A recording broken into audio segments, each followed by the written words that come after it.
그동안 말도 많고 탈도 많았던 미국과 이란 간 종전 합의 분쟁, 주말 사이 종지부가 찍힐 가능성이 매우 높아졌습니다. 우리에겐 어떤 영향이 있을지 도움 말씀에 한상춘 한국경제신문 논설위원과 함께합니다. 안녕하십니까? 네, 안녕하십니까?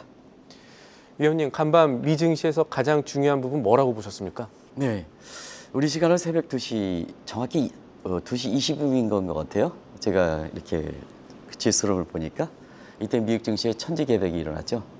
그래서 사실 이번 주에 여러 가지 주제 가지고 좀 말씀을 드렸습니다는 3일 전에는 PI라든가 MI라든가 제에서 이번 같은 경우는 이번 주에 종전될 수 있는 최대 고비가 될 것이다 하는 걸 말씀드렸고 그 외에 이틀 전에는 미국 증시가 V자형 반등과 데드캣 바운드 가지고 좀 얘기를 했었고요. 그래서 어제는 데드캣 바운드처럼 나다가 다시 V자형 반대로 이렇게 모습을 이렇게 갖고 있는데요. 일단은 장 초반에 많은 분들이 얘기했던 대인플레이션 우려는 이제 완화됐죠. CPI도 그 전월비 개념, 그 다음에 PPI도 전월비 개념으로서 에너지 가격 같은 계절성을 뺀 통화정책의 잣대가 되는 근원 CPI라든가 근원 PPI 같은 경우는 전월비 개념으로 예상치를 다 내렸죠. 그래서 그 수치는 뭐 다들 아실 겁니다. 여기서 이제 한 가지만 말씀드리겠습니다. 미국은 통계 방식이 전부 월별 지표는 전월비 개념입니다. 그 다음에 분기별 지표 성장률은 전분기 대비입니다. 근데 이게 전년 동월비 개념으로 이렇게 전년 동월비 하다 보니까 인플레가 마치 올라간 것처럼 생각합니다. 근데 공식 통계는 전월비 개념이다 하는 것을 말씀드리겠습니다. 그러다 보니까 이번 주에 그 대인플레이션 우려라든가 조기 금리 인상에 대한 우려 이런 해프닝은 이제 마무리된 상태에서 저가 매수가 유입돼서 아마 미국 시간으로 오후 1시, 우리 시간으로 새벽 2시 이 이전에는 미국의 주가가 차례 피킹이 되면서 한 0.3% 내에는 이렇게 올랐습니다. 근데 문제가 됐던 것이 우리 시간으로 2시입니다. 이때 미국의 주가가 스카이로켓팅이 됐습니다. 단 1분 만에 3대 지수가 이렇게 1%포인트 이상 되면서 나스닥 같은 경우에는 2% 이상 이게 지수 자체로는 폭등하고 필라델피아 반도 지수는 8% 이상 이렇게 가는 모습을 보였거든요. 왜 이런 현상이 발생했을까 하는 측면입니다. 그동안 누차에서 말씀드렸습니다는 예측 시장이 문제가 된다. AI 트레이딩 기법에 의해서 예측 시장이 오늘 재부각돼서 오늘 공교롭게도 미국의 증권 상품 선거 거래일에서는 예측 시장에서 이렇게 경제 여건을 반영하지 못하는 돈이 왕창 몰려와서 시장을 교란시키는 부분에 대해서 이제 어떻게 할까 하는 측면에서는 공교롭게도 이렇게 이번 주에 거론됐던 미 상품 거래에서 예측 시장, 배팅 시장에 대한 규제 방안이 나왔습니다. 예. 그래서 이 문제가 오늘 갖고 한번 말씀드리겠습니다. 관련해서 실제로 요새 뉴스도 인용하는 것이 예측 시장 플랫폼, 소위 말하는 폴리마켓 이런 데인데 예측 시장 플랫폼에 사람들이 돈을 넣고 결과 예측하고 이런 것들이 굉장히 많이 늘어났다고요? 네. 예측 시장에 대해서는 그동안 전쟁이라든가 관세 중에 이게 문제가 될 것이다. 특히 트럼프 같은 경우는 문제가 될 것이다 하는 것을 누차에 말씀드렸습니다.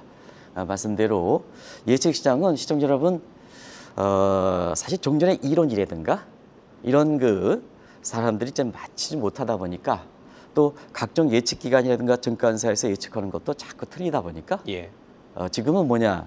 지금은 신인규 앵커나 나나 핸드폰을 갖고 있습니다.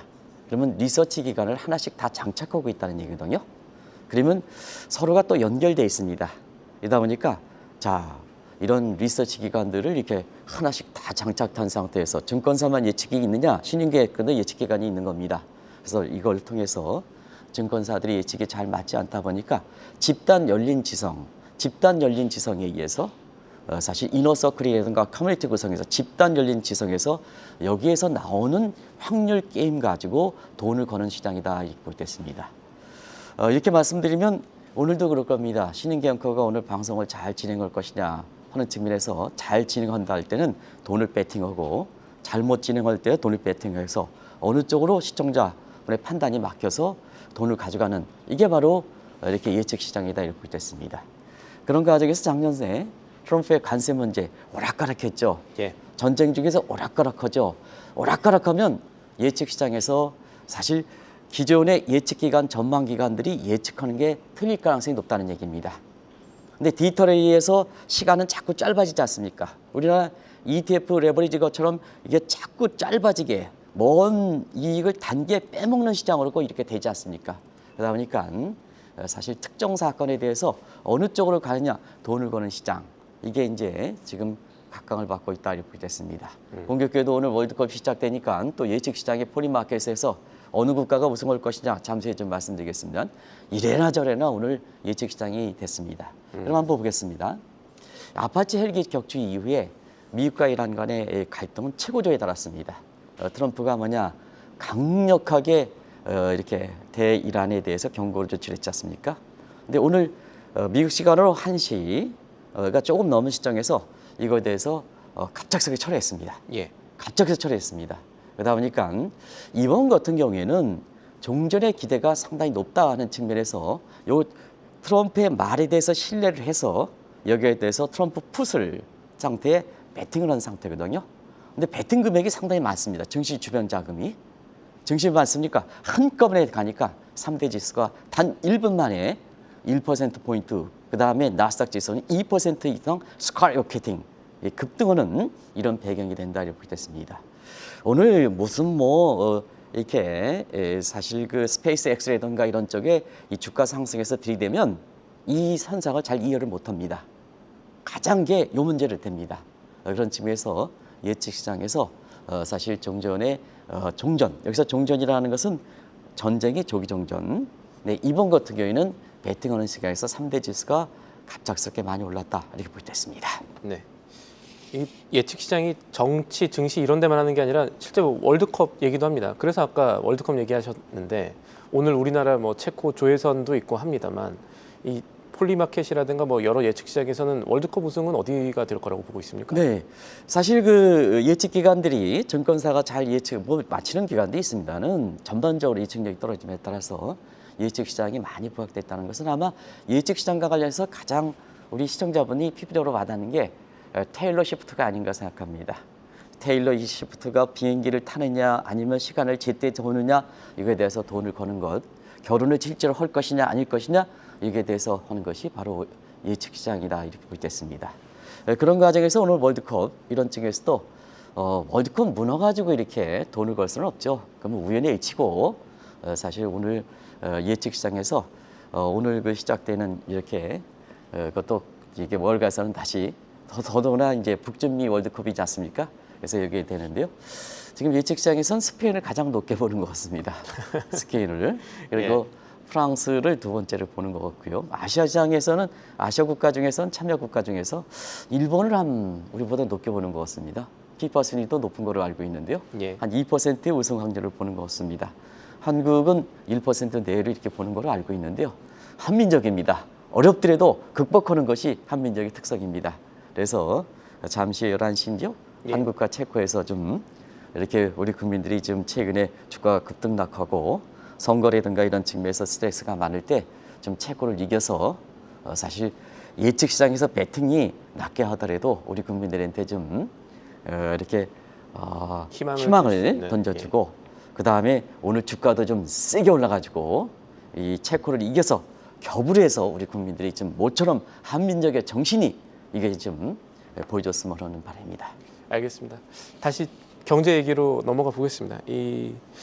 지금 도널드 트럼프 대통령의 대이란 보복 철회가 이 시장의 움직임을 이끌어냈다는 건 이게 시장이 놀랐다는 뜻이거든요. 그러니까 사실 그동안의 대이란 보복에 대한 경고들을 보면은 거의 미국의 국제법까지 무시할 만큼 강했다 이런 평가들도 나왔지 않았습니까? 네, 놀랐다는 것은 보복 철회 이전의 보복 발언이 국제 상식을 뛰어넘을 정도의 이렇게 강력한 그걸 봅니다. 그러면 시청자 여러분 아시겠습니까? 그동안 그 미국과 이란 간의 3개월 전쟁이 3개월이 됐습니다. 군사시설 맞복하고 있는 것은 사실 그건 상습적인 얘기이기 때문에 이거 가지고 철회했다면 시장이 이렇게 반영하지는 못했죠. 근데 아파치 헬기에 미국에선 미군들이 인명 피해는 없었습니다. 그럼에도 불구하고 국제법을 무시할 정도로 트럼프가 강력하게 보복 발언을 했거든요. 그것이 뭐냐 하면 시청자 여러분 아시겠지만 레드라인입니다.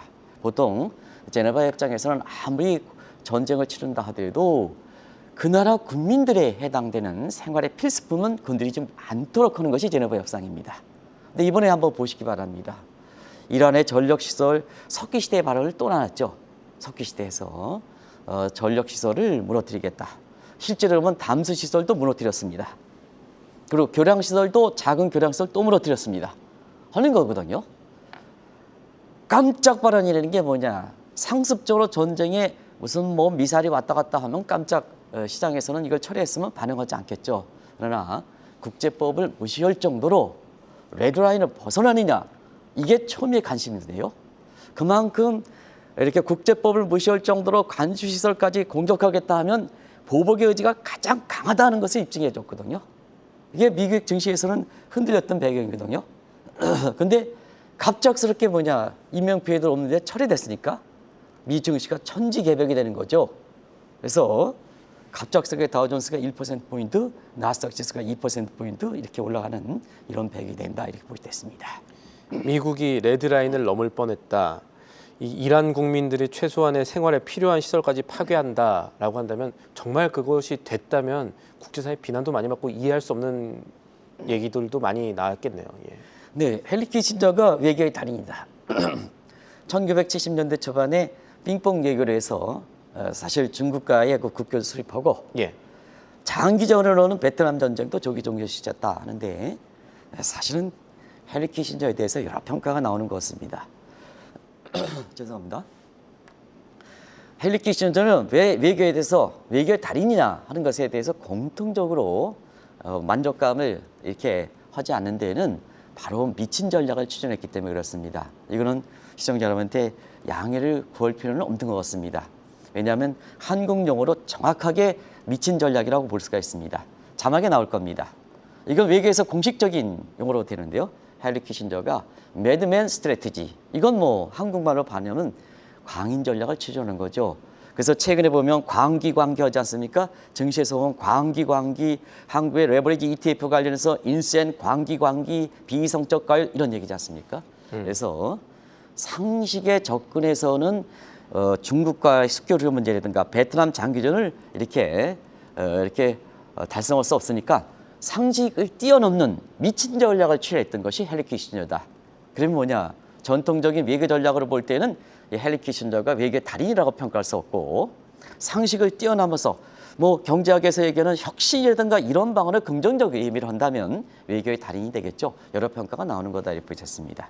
근데 트럼프는 여기에 매드맨 플러드, 홍수 전략, 말을 얼마나 많이 했습니까? 제 신인기 앵커한테 여쭙겠습니다. 트럼프가 짧은 기간에 종전의 얘기는 3월 말부터 나왔는데요. 예. 3월 말 치면 6월까지 한 달 반 기간에 종전에 대해서 발언은 몇 번 했느냐 하는 저도 것은 궁금해서 트래킹을 해봤는데 예. 제가 한 20번 넘어가면서 그 포기했거든요. 저는 얼마 정도 했습니까? 네, 뉴욕타임스가 이틀 전에 공식적으로 보면 38번째로 안에서 예. 우리나라의 동아일보인가 뭔가 그걸 썼더라고요. 근데 어제도 종전 발언을 했고 오늘도 사실상 종전 발언입니다. 오늘이 바로 40번째입니다. 40번째. 40번째입니다. 이만큼 뭐냐, 종전에 대해서 한 달 반 동안 40번을 쏟아 붓는다는 얘기, 플러드 전략이라는 얘기입니다. 플러드 전략. 그런 측면이거든요. 근데 자, 레드라인을 과연 보여줄 것이냐. 아무리 이란의 혁명수리가 해더라도 죄 없는 이란 국민들의 생활시설까지 건드리겠느냐, 이런 문제거든요. 자, 이 보복성 발언이 나왔을 때 국제사회 인식은 과연 하겠느냐, 레드라인 벗어내느냐, 확률적으로 보면 트럼프의 속성을 넘을 것이다 50%, 예. 넘지 않을 것이다 그래도 국제법을 지키지 않겠냐 50%. 그러면 시청자 여러분, PBT 할 때는 예측 시장에서는 일단 판돈이 커집니다. 그리고 50%에서 50대일 때는 한쪽이 승리하면 대박이 나는 거죠. 가장 최적의 조건이 아니겠습니까? 그런 측면에서 오늘 새벽 2시에 왜 이렇게 갑자기 스카이라이팅 했던가 하는 측면은 예측 시장 얘기가 다른 것보다도 예측 시장 얘기가 나온 것이 바로 이런 측면에서 우리가 이해될 수 있다 하는 것을 말씀을 드리겠습니다. 그러니까 비상식적일 수 있는 전략들이 언급이 되면서 그리고 그 전략을 수행하는 것이 사실 도널드 트럼프 대통령의 그 말 한마디가 워낙 불확실성을 높이니까 이 불확실성 자체가 예측 시장에 큰 좋은 재료가 됐다 이렇게 볼 수 있겠군요. 네, 그만큼 이제 39번째 발언하는 과정에서 이게 지키지 않았거든요. 예. 근데 40번째 이번에 보복 철회 반행은 종전에 강하게 보복 발언했던 비해서 수위가 갑자기 철회됐다는 측면에서 보면 결국 트럼프 자신이 우리가 3일 전에도 PI라든가 MI라든가 TPP에서 이번 주말이 고비가 되지 않겠느냐는 쪽도 우리 시청자 여러분께 말씀드렸습니다. 결과적으로 보면 예측 시장이라는 것은 트럼프에 의해서 많이 성장했습니다. 아시겠습니까? 트럼프가 이렇게 말 한마디 극적 할 때마다 어느 쪽에 베팅하느냐에 따라서 트럼프 콜과 트럼프 푸시 되겠죠? 이게 바로 옵션 걸기에서 지금 나오는 숏 감마라든가 뭔가 해서 다 결부되는 겁니다. 그래서 지금 예측 시장은 어떠냐? 트럼프와 함께 성장됐다. 작년에 테일러 쉬프트에서 예측 시장의 규모가 200만 달러였습니다. 근데 지난 10개월 동안 예측 시장에서 트럼프와 함께 성장해 지금 예측 시장의 규모가 250억 달러 정도까지 성장했습니다. 그러다 보니까 트럼프 푸세하면 돈이 왕창 모니까 주가는 뛰게 되는 거죠. 그런 측면이 됐다 이렇게 됐습니다. 자, 그런 측면에서 그동안 증시 입장에서는 트럼프의 미를 믿고 풋을 하고 헐고 콜할 때 다 실패를 했습니다. 그래서 39자까지 스포했습니다. 근데 왜 이렇게 이번에 증시에서 보면 PTSD 해서 트럼프 브레이언트 트럼프 스트레스 디소더 이렇게 해서 이 증후군까지 있었는데 왜 이번에 40번째 발행은 이렇게 종전에 대해서 베팅했을까 하는 측면은 이틀 3일 전인가요? 그 내용을 잠시 좀 질문해 주시면 정리해서 그냥 간단하게 말씀드리겠습니다. 안 그래도 그 질문 드리고 싶었습니다. 이게 40번이나 이 종전 관련 얘기를 했는데 앞서 39차례의 이 발언과 오늘 나왔던 종전 관련 발언 무게감이 뭐가 다른 겁니까? 네, 그만큼 시기적으로 보면 이제 종전을 이란과의 전쟁을 더 이상 끌고 가기 어려운 시점이다 하는 것을 말씀드리겠습니다. 그런 관점에서 그 전적인 측면에서는 뭐 네타냐후라든가 트럼프라든가 뭐 이렇게 해서 이란과의 그 종전 문제 이런 것은 다 아실 겁니다. 근데 트럼프 입장에서는 중간 선거가 지금 시작되고 있다는 얘기입니다. 그런 관점에서 시청자 여러분 아시겠지만 선거 일정상을 보면 더 이상 끌어가면 집권당이 공화당이 패배할 확률이 높습니다. 또 한 가지는 예산안 심의가 지금 되고 있습니다. 공화당의 반발이 지금 심해지고 있습니다. 그런 측면에서 지금은 트럼프가 국면 전환을 할 수 있느냐, 국면 전환을 할 수 있느냐 하는 지표 중에 4가지 지표를 말씀드렸습니다. 미저리 인덱스 다들 아실 겁니다. PI, 프레저 인덱스, 그다음에 TPPI.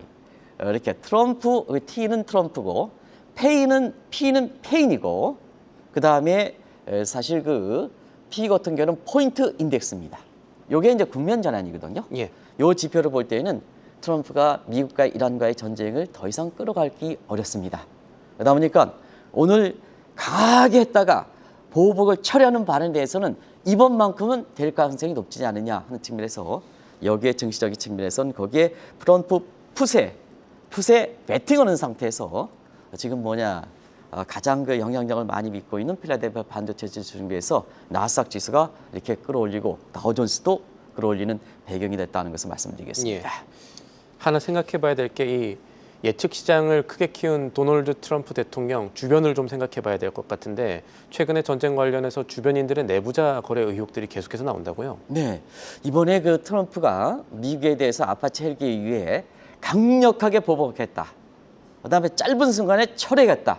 이 과정에서 사실 누가 제일 많이 돈 벌었을까 하는 과정은 과거 관세를 유예하고 철회하는 과정에서 코인의 왕국론 주장하고 지니어스 펍에서 트럼프 진영들이 가장 많이 돈 벌어서 내부자 거래 얘기를 나오거든요. 그럼 이번에 한번 보겠습니다. 이번에 짧은 순간에 트럼프가 강력하게 보복하겠다 하면 자 트럼프 진영들은 하락에 베팅하겠죠. 공매도 쳐버리죠. 그러면 따라서 주가가 실질적으로 급락하면 여기에 공매도 쳤으면 대박이 나는 겁니다. 그럼 이번 한번 보겠습니다. 왜 나스닥 지수 이렇게 올라갈까? 강하게 했던 보복을 철회하면 여기에 급등에 대해서 레버리지인 사람들이 주가 급등하면 대단히 돈 버는 겁니다. 그래서 3일 전에 우리가 미국의 주가에 대해서 V자 반등이냐 데드캣 바인더냐 하는 이 측면이 그대로 설명되는 거죠. 그러면 이것을 과연 자기 책임의 원칙이고 선진하고 투명성, 청명성을 하는데 아무리 권력층 주변이라도 트럼프 말 한마디에서 이렇게 내부자 거래 실제로 됐든 안 됐든 의혹이 되면 증권시장의 질이 무너지는 거거든요. 이거 가만히 둬야겠냐 하는 측면에서는 예측이니까 선물이죠. CFD, 미국의 증권거래 선물 시장에서는 사실 시장을 고려시키는 이러한 예측 시장을 어떻게 할 것이냐, 방치할 것이냐. 방점은 이런 이렇게 경제 지표가 필요 없죠. 경제 지표가 뭐 필요 있습니까? 그래서 이게 빨간색에서 농도가 80%면 이것대로 증시에 반영해야 정확하게 증시의 선진화가 될 수 있습니다. 근데 예측 시장에서 80%도 100%다, 50%다 하면 이거에서 좌우된다 하면 시장이 교란되는 거죠. 경제 지표가 의미가 없는 거죠. 그래서 지금은 예측 시장에 대해서 이런 부분이 너무 커지다 보니까 규제안이 지금 마련되고 있다는 것도 지금 지금과 같은 시장에서 우리가 시청자분이 많이 공감할 수 있는 대목이다 하는 것을 말씀을 드리겠습니다. 예측 시장이 급성장하고 있는 우리나라에도 이 시사점이 있는 내용일 것이고요. 그리고 조금 더 크게는 오늘 트럼프 미국 대통령의 대이란 보복 철회, 국내 증시 영향에 대해서도 진단을 좀 부탁드리겠습니다. 네, 우리 지금 주가 변동성이 가장 크죠. 예. 환율의 변동성이 크죠. 예. 국고채 변동성이 크죠. 펀더멘탈이 나쁘냐? 좋습니다. 그럼 왜 그럴까? 우리나라 같은 경우는 다 그렇지 않습니다만 사실 우리 국민들이 대부분 다 지정학적으로 그런지 사실 이게 변동성이 좀 저는 뭐 그렇진 않습니다는 우리 국민들이 이렇게 어떤 사람은 냄비 속성이 있다 뭐 이렇게 하는데 저는 그건 인정하지 않습니다. 근데 증시 주변 정을 측면에서 증시 주변 자금이 지금 여전히 600조 전부 합쳐서 600조 50조 되지 않습니까? 여기에 삼성과 SK증시의 레버리지까지 투기인가요? 이렇게 해서 쏠릴 수 있는 이런 레버리지까지 변동성을 투자를 한다는 것이. 예. 그러다 보니까 반도체 경기에서 누누이 말씀드렸지 않습니까? 반도체 수급상이라든가 경기 사이클에서 무슨 문제 있습니까? 변한 것이 없다 하는 측면에서 또 우리나라의 예상되는 퍼가 12월 선행 퍼가 9배 정도로 해서 여전히 저평가된 건 사실입니다. 네. 글로벌 인베스트뱅크도 전부 코스피 모퍼치가 만대로 가고 있습니다. 그런데 이번에 트럼프의 보복의 배팅에 의해서 미국 증시가 스카이로켓팅이니까 한국 입장에서 코스피의 스카이로켓팅 될 가능성이 무엇보다 많습니다. 근데 한 가지 말씀드리면 이렇게 예측 시장에서 이렇게 어떤 경제 지표라든가 관계없이 그때그때 흐름에 따라서 배팅하면 이게 카지노 자본주의 재반주의거든요. 예. 이 카지노 자본주의는 그게 예측에 맞춘 사람은 돈을 벌 수가 있습니다. 그런데 경제 실상이 우리 경제가 좋은데도 불구하고 워낙 이게 약세가 되는 이런 측면의 문제에 있어서는 사실 한국의 증시 발전이든가 경제 발전에서는 사실 그렇습니다. 앞날이 어떻게 될까 하는 측면에서 이럴 때일수록 신중한 자세가 필요하다 하는 것을 말씀드리겠습니다. 한국의 후손 세대를 위해서 단물을 빨리 빠져가면 안 된다. 정책 당국자도 인식하고 투자자도 인식해야 되는 게 아닌가 생각합니다. 카지노 자본주의는 경계해야겠죠. 오늘 말씀 여기까지 듣겠습니다. 도움 말씀에 한국경제신문 한상춘 논설위원이었습니다. 오늘도 감사합니다. 네, 고맙습니다.